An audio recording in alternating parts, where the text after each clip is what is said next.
Happy new year everyone. আশা করছি তোমরা সবাই খুব ভালো আছো আর আমিও ভালো আছি। তো আজকে হ্যাপি নিউ ইয়ারের দিন আমরা বাড়িতে কেক বানালাম। চকলেটি ফ্লেভারের কেক বানাচ্ছি, আমিই বানাচ্ছি। পুরোপুরি হয়েছে কি না, হ্যাঁ কোথাও লাগেনি, হয়ে গেছে। এটা অরিজিৎ, ওকে দিলাম টেস্ট করতে যে দেখ কেমন টেস্ট হয়েছে। খুবই ভালো হয়েছিল। বাড়ি এত বেশি পঞ্জিস আমি ভাবতে পারিনি।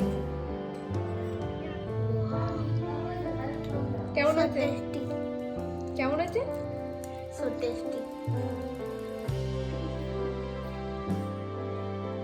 না না, মনের থেকে বল, ভালো হয়েছে না? সত্যি দারুণ, খুব সুন্দর হয়েছে।